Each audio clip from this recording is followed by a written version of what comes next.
Hi everyone, and welcome back to another Borkino game video. Today's video is dedicated to a tier list for counter side, so let's go ahead and jump right into this. One of the first things that I want to say is credits to Hayase Naiji, hopefully I'm saying that right, and this was updated in February 12th, and this is going to be a KR tier list. Ran this to the folks in Discord. This is going to be a pretty accurate tier list as far as everything goes. A lot of the top units are going to be awakened units that are not going to be available for a while in the game. We'll talk about it more later down the road, but these units are also broken down by PvE and PvP, and also the different roles. Let's cover the roles really quick. There's going to be Striker, Ranger, Sniper, Defender, Supporter, Siege, and Tower. The respective roles down below if you want to read up more on that. But let's go ahead and cover this, alright? So when it comes to Defenders, the guy that you probably want is Ryan Farrier. It's going to be this dude right here. So if you jump into this section, this is going to be showing all like the different SR units. So let's go ahead and find him. Here's going to be Ryan Farrier. Now when he pretty much appears, he has his basic attack, but he also has the ability to taunt enemies and ignore stuns for pretty much 5 seconds. That's absolutely amazing. He performs a range attack that actually stuns enemies for 2 seconds, 2 enemies in particular, and then his ult is pretty much the last blow, reduces target's evasion by 50%. If you actually scroll to the right, you can actually see more of their abilities. So he changes the condition to 13 attack. His stun duration lasts 2 extra seconds, and the damage taken is minus 30% for 15 seconds after the skill is pretty much casted. So that is pretty amazing. His skills pretty much make him a stun god and making him able to pretty much ignore stuns for himself as well. Absolutely amazing character, and he only shines even harder as he flows into PvP. Alright, now when it comes to the Lollipop chick, I think she has some stuns as well. Note that she's not as great in PvP, but in PvE she's definitely a decent unit. Not someone to sleep on, and the same with this pretty much chick right here with like the blue capes, I guess. But she also falls down in PvP. Just note that I like how a tank is literally one of the best tanks slash defenders in the entire game. Yes, I love to see tanks actually being good at defending the game. Alright, waifu over meta, or tanks over meta. Let's go ahead and jump right into this and go into the strikers. Alright, Chifuyu Nanahara, I think that's her name. She has a swing of the sword circle to deal AoE damage, so AoE damage on her skill 1, which is absolutely amazing. She has a break defender by chain attack. Each 4 basic attacks perform a combo that pushes the target, swings the sword to pretty much perform a medium range, increases defense for 25% for 10 seconds. That's pretty good. And then her ultimate skill, she deals massive damage and increases her attack speed by 30% for pretty much 15 seconds. Alright, let's go to the right and see what she's going to be doing as well.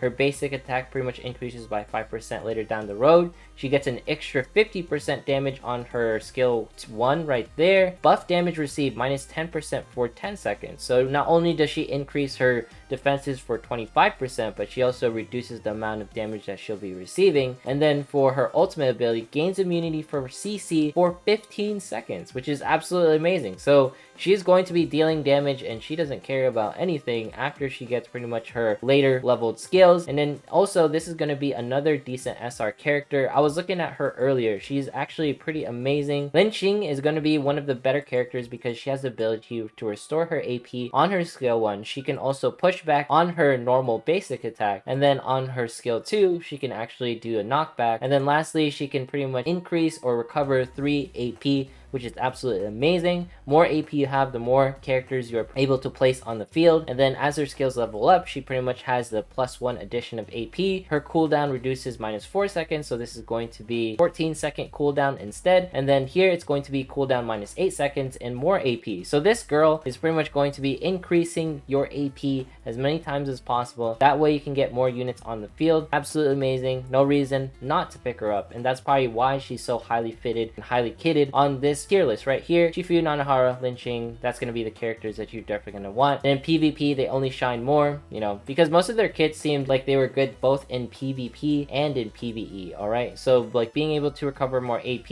and her pretty much being able to deal lots of damage, while also, you know, being able to defend herself with her other skills. I love seeing, like, these mechs at the top of the tier list. Hopefully, we can get some more. As you guys know, in PvE, pretty much the king is going to be Kyle. Let's go ahead and look at Kyle's skills and why he's going to be so so good. So let's go up here. This is going to be Kao Wang. His basic attack, he fires his rifle, one target in particular. And then for his second skill, or his skill 1, after 4 basic attacks, he will deal an enhanced attack to the target for 6% of their max HP, except for ships or bosses. Being able to deal a 6% chunk of HP because you had like 5 attacks, or you technically casted 4 attacks, and then your next attack is going to deal 6% damage. That is absolutely amazing. But the other thing is, if he doesn't attack for 4 seconds, then he will also lose that stack. Be very careful when you see him. He also has the ability to summon a barrier that will pretty much taunt some units and also stun one target for 2 seconds. So that's absolutely amazing right there. It's on a pretty low cooldown at 24 seconds. And then he has a range AoE where he pretty much,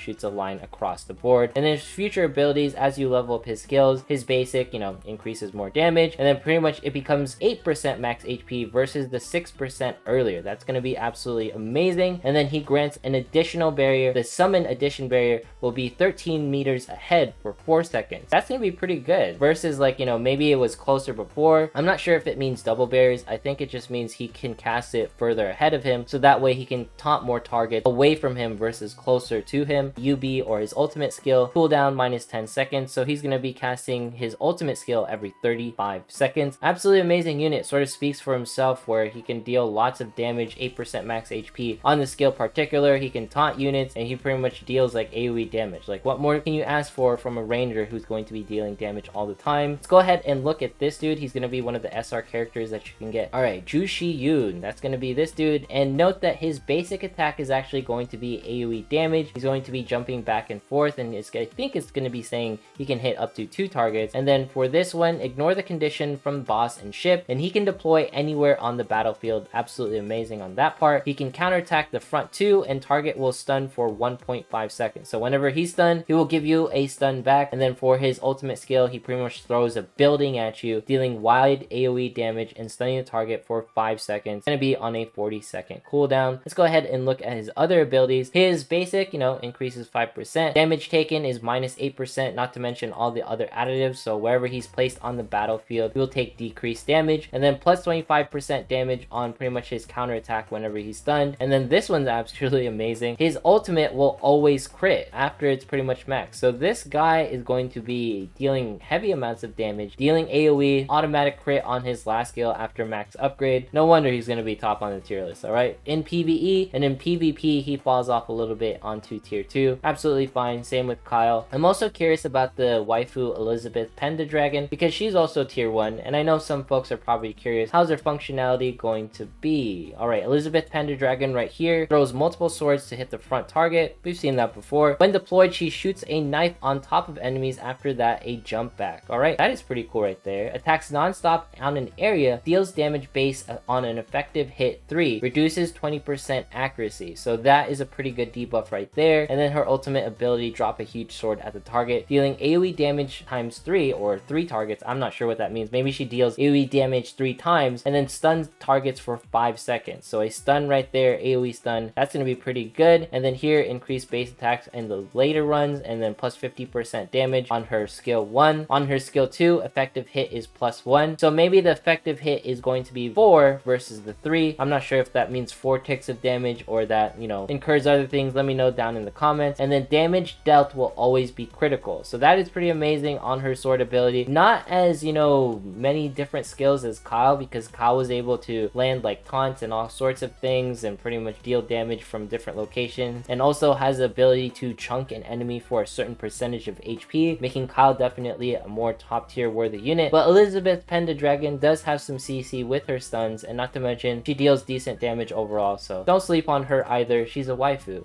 who doesn't want a waifu? Alright, so let's go ahead and talk about the sniper PvE tier list. We're going to be covering Zhao in this character in particular. Alright, I think her name is Sylvia. Alright, here is Zhao Lin. Her basic attack is going to be long range, one closed enemy, increases damage based on distance, max 20%, so the farther the enemy, the more damage she deals. 3 shots to the closest enemy. This is going to be a 20-second cooldown on her second ability, and then her last ability is a power shot 4 in line, so I think that maybe hits 4 people. I'm not sure, let me know. And then high damage and knockback. So pretty much she's going to be dealing a lot of damage from the back lines, and then she's going to have increased basic attack. Basic attack will always be crit. Wow, that is pretty clutch right there. If her basic attack is always going to be crit, critting, and then her passives are pretty much increasing her crit damage. No wonder she's going to be really good. Increases damage based on the max distance. She is just going to be an absolute monster depending on where she's sitting. She's most likely going to be sitting on the back lines, absolutely critting everyone, and of course add one more effective hit. So I think this effective hit means like they get more hits on the target. At the end of the day, I'm glad to see her pretty much being able to perform so well. Let's go ahead and look for Sylvia right here. This is going to be the character. She is going to be the one launching a nuke at people, all right? When it comes to her basic attack, you know, long range attack, increases accuracy and evasion for all mechs in the map. That's pretty good to know. So she's going to be your pretty much mech leader waifu. That's absolutely amazing. And then her skill 2, she fires an AoE energy ball to the front. Deal damage to 2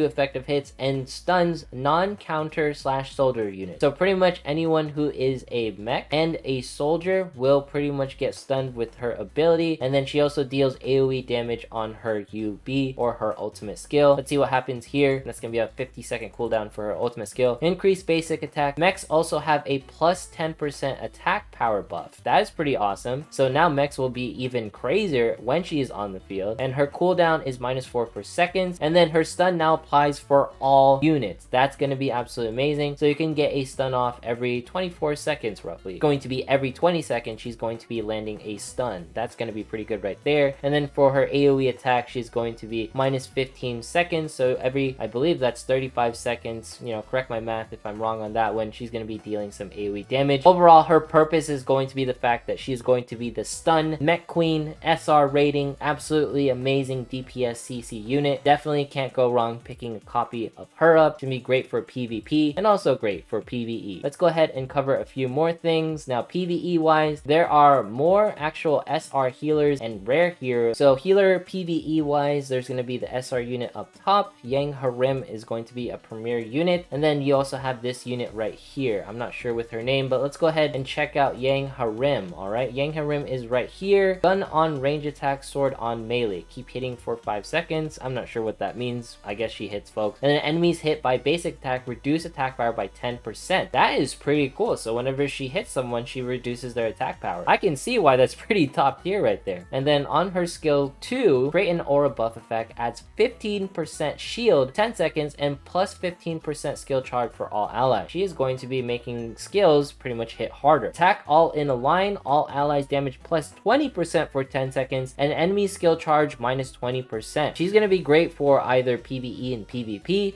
in case you want to slow down some cooldowns or prevent your enemy from casting like their skill charges. That's going to be great. And then later on, her basics increases. And then she has the additional effect to reduce attack speed by minus 10% for 5 seconds, increases skill charge up to 25%, and heals all allies 20%, not caster. So she won't heal herself. So she's going to be an excellent buffer, debuffer early on, and then later on she's going to get a really great heal. Absolutely fantastic unit. I can see why she's going to be top tier. All right, let's go ahead and look at some of the SR units. This one's going to be Evelyn Keller, the witch that can heal. Basic range attack, nice there. Every 4 basic attacks will recover 2% of HP for allies. That's absolutely amazing. Creates a poison zone on her skill 2, and then causes AoE damage on her UB or her ultimate, and recovers 20% of HP for all allies, 60-second cooldown. That's absolutely amazing. So she's going to be healing all the time with her basics, not to mention her cooldown on her ultimate skill kind of makes sense. Or a passive range plus 50%. So I guess that means maybe she can heal more folks, you know, based off of her aura. Zoom range plus 50%, target being disrupted when attacked. That's pretty cool. So that means her poison zone is going to be even larger, and she can even disrupt folks with her poison zone. Allies except her gain a 10% attack power for 15 seconds. So she's going to be providing buffs very similar to Yang Harim like earlier. I think these attack buffs are going to be very rare, especially on healer unit, and that's why they're going to be top tier. Elios Esquede? I don't know if I'm saying that right. But anyways, let's cover her abilities. All allies recover 10% HP when she is deployed. So as soon as she comes out, she's going to be providing some heals, and a water wave to the front, pushing back enemies, and creates a shield 50% max HP for all allies for 10 seconds. And it's going to be lasting on a cooldown of 26 seconds. So a 10-second shield, you know, cooldown 26 seconds. That's going to be pretty effective. All allies except her recovery gain 25% HP